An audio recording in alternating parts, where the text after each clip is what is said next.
Hello everyone, welcome to my channel Chandana's vibe diaries. ఇది నా first long video అండి. Subscribe చేసుకోకపోతే సబ్స్క్రైబ్ చేసుకోండి. ఈ వీడియోలో 9 పళ్ళు ప్లీట్స్ని ఎలా సింపుల్గా పెట్టాలనేది చూసేద్దాం. స్టెప్ 1 వచ్చేసి పళ్ళు ఉంటుంది కదా, దాన్ని ఫస్ట్ రివర్స్గా వేసుకొని మనకి ఫ్రంట్ ప్లీట్ ఎంతైతే కావాలో అంత 3 సెంటీమీటర్స్ ఆర్ 4 సెంటీమీటర్స్ మెజర్ చేసుకోవాలి. ఇక్కడ నేను వచ్చేసి 3 సెంటీమీటర్స్ తీసుకుంటున్నాను. టేప్తో అయినా కానీ మన ఫింగర్తో చూసినా సరే అర్థమైపోతుందండి. ఫస్ట్ ఇండెక్స్ ఫింగర్ ఉంటుంది కదా, దాంతో అయినా చూడొచ్చు అనమాట. సో నేను ఇక్కడ ఎగ్జాంపుల్గా 3 ఇంచెస్ పెడుతున్నాను. ఫస్ట్ అలా ఫోల్డ్ చేసుకొని మనకి కరెక్ట్గా అక్కడ సెట్ కావడానికి ఒక బాల్ పిన్ కూడా పెట్టుకోవచ్చు అనమాట. ఇదర్ పిన్నీస్ ఆర్ బాల్ పిన్ కానీ సెట్ చేసుకుంటే టైట్గా ఉంటుందన్నమాట, జరగకుండా. అలా ఫోల్డ్ చేసుకున్నాక నెక్స్ట్ స్టెప్ వచ్చేసి మనకి చివరన కొంగు ఉంటుంది కదా అండి, ఆ కొంగుని తీసుకొచ్చేసి ఇక్కడ ఫోల్డ్ చేసినట్టుగా మనం స్టార్టింగ్లో పెట్టాలన్నమాట.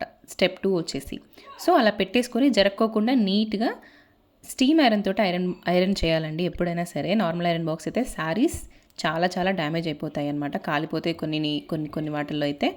సో ఇలాగా అక్కడ మనకి అలా చేసుకోవాలి, చూపించే విధంగా చేసుకోవాలన్నమాట. అండ్ ఇంకొక ఫోల్డ్ చేయండి, ఇంకొక ఫోల్డ్ చేసి మళ్ళీ ఒకసారి ఐరన్ చేయండి. ఇలా నీట్గా నిదానంగా చేయాలన్నమాట, ఎలాంటి ఫోల్డింగ్స్ ఉన్నా కూడా స్టీమ్ ఇచ్చుకుంటూ. అండ్ ఇంకొక ఫోల్డ్, అలా ఫోల్డ్స్ చేసుకుంటూనే ఉండాలి. మనకి 9 ఇక్కడ పెడుతున్నాను కాబట్టి నేను అలాగా ఒక 4-5 ఫోల్డ్స్ చేస్తున్నాను. సో అలా అన్నమాట, నీట్గా మనకు అక్కడ ఫోల్డింగ్ కనిపించేటట్టుగా చేసుకోవాలి.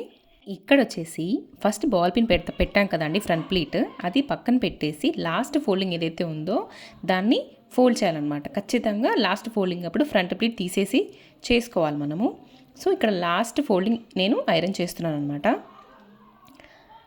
అది అయిపోయాక నీట్గా ఇప్పుడు బాల్ పిన్ తీసేసి శారీని మనం యాస్టీస్గా శారీని విడదీస్తే మనకి ఇలాగా నీట్గా ఫోల్డింగ్స్ కనిపిస్తాయి అన్నమాట.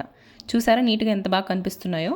సో అలాగా ఇప్పుడు పళ్ళు ఫ్రంట్ ప్లీట్ ఏదైతే ఉందో దాన్ని పట్టుకొని మధ్యలో ఒకటి వదిలేసి ఇంకోటి పట్టుకోవాలి, మధ్యలో ఒకటి వదిలేసి ఇంకోటి పట్టుకోవాలి, ఒకటి వదిలేసి ఇంకోటి పట్టుకోవాలి.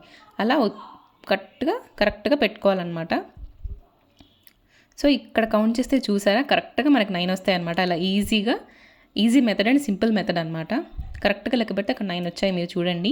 ఇలాంటి టిప్స్ అండ్ ట్రిక్స్ కోసం కమెంట్ బాక్స్లో కమెంట్ చేయండి, మీకు ఎలాంటివి కావాలన్నా సరే. సబ్స్క్రైబ్ చేసుకోవడం మర్చిపోవద్దు, మీ ఫ్రెండ్స్ అండ్ ఫ్యామిలీకి షేర్ చేయండి. బాయ్.